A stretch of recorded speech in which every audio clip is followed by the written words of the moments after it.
Member for Sanderson. Madam Speaker, thanks for the opportunity to participate in this important bill. So Pines Club in Sanderson electorate has been broken into 40 times over the last year. And in the last 2 weeks, they have been broken into again, with the manager accidentally finding the offenders on the premises who proceeded to pull a screwdriver on him, and he was subsequently assaulted.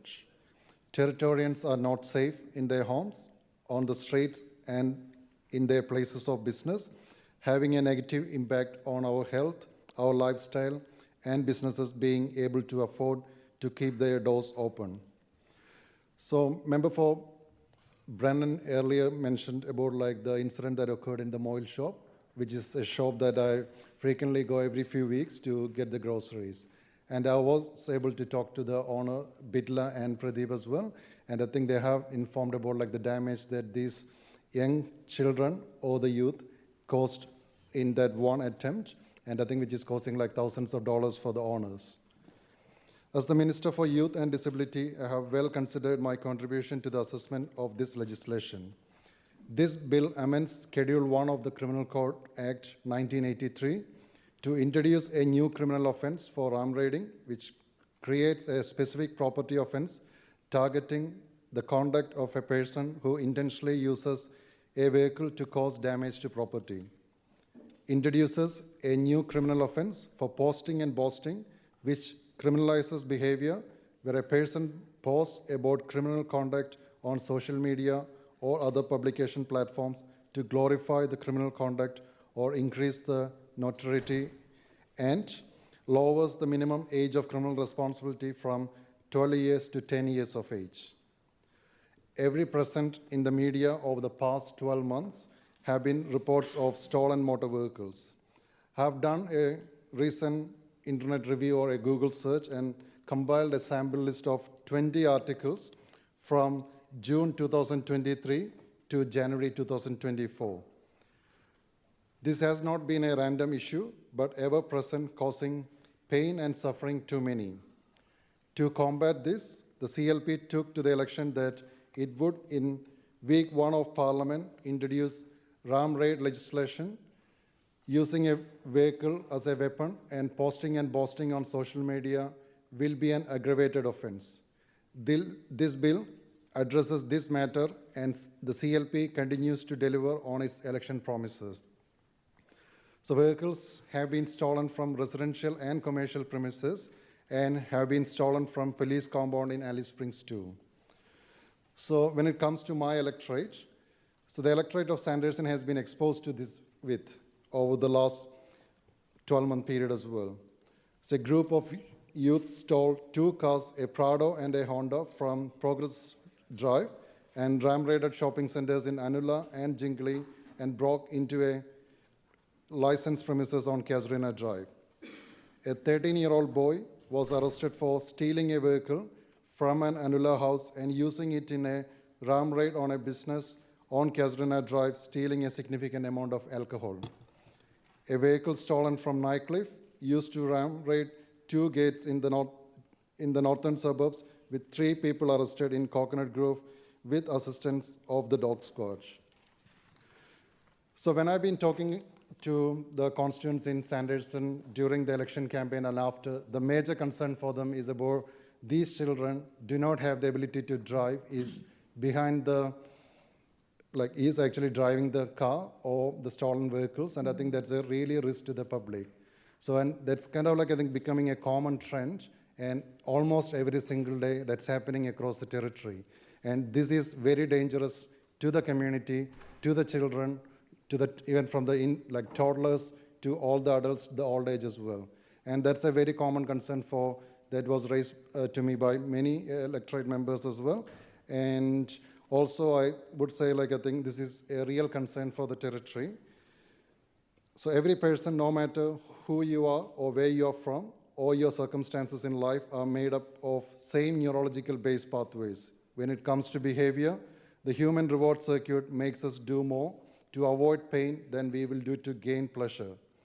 This bill makes provision for potential consequences for ram raiding intentionally using a vehicle to damage property that belongs to someone else, resulting in damage to the property.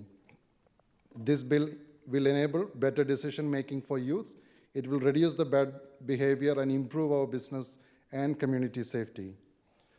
So there was a recent report published by the Frontiers in Child and Adolescent Psychiatry has evidence that significantly higher odds of substance use by youths on days when exposed to substance-related digital content is posted by peers. They were also more likely to report the exposure and substance use on days when Snapchat was one of the most frequently used smartphone applications. Now we know that in our most marginalized youth communities in the Northern Territory, that chat apps are commonly accessed and used to view criminal behavior, and the application of the psychological principle of social media contagion of high-risk behavior applies to criminal behavior also. This bill makes provisions of an offense if a person publishes material on social media and the material depicts conduct that constitutes an offense against provisions in this bill or a prescribed regulation. Also, if the person publishes the material with the intent to increase their reputation or notoriety, boast of the criminal conduct, glorifies and or encourages others to engage in the same or similar behaviors. This bill aims to address social media contagion in a criminal context that will both protect our youth and our communities. And we are seeing across over the last few years, like things are getting more bad over the years. And I think that's again like exactly what's been happening, because few people are out there and trying to get like more into their group to form a gang, and I think they're working together. And eventually these children are the ones that I think fall into that trap. And especially I've been shared with one of the incident happened in the Casuarina Square over the last 6 months. So there was an incident with a machete on one day, and one of my friend actually witnessed like when the police arrived, around like a 15 or 16-year-old boy handing over the machete to a young child, looks like I think around like 10 or 11. So that means like there are no consequences. So these children are actually the victims, and I think we need to have like legislation in place to have the support for these children and to gain that support in that earlier life. Again, so looking at the framework of the behavior and criminal offending with youth, often when there are behavioral issues, there are commodities of underlying mental health issues as well, which is why it is important to not ignore these children at an early age, but rather to make sure they are getting the support they need within the systems we have. Madam Speaker, I know that I think you were a social worker in the previous career, and I'm sure like I think you will know about like this importance as well. So some of these children are actually born with disabilities, and I think these children may not have the right supports, and I think the current systems are most likely not capturing these children, and I think these children are ending up on different ways that's not really good for them as well. So if those children are not identified in the system, this will also provide them to identify these children and to have the right supports. So it's not about like many other people are saying, but it's not about locking up the children. So there are provisions there when the measures or the acts of an individual goes to that extreme. There are certainly provisions, but I think the voluntary basis things were not working, and I think we know the results of what's been happening over the years as well. So when it comes to these young children, they need support, and I think we need to make sure like I think there are systems in process, and I'm sure like I think our Minister for Children and Families will be looking onto about like the programs and systems in place to capture these children through this as well. So reducing the minimum age of criminal responsibility accompanied by robust safeguards, which the CLP government are doing, would allow a better assessment of children's culpability and better serve the interest of justice.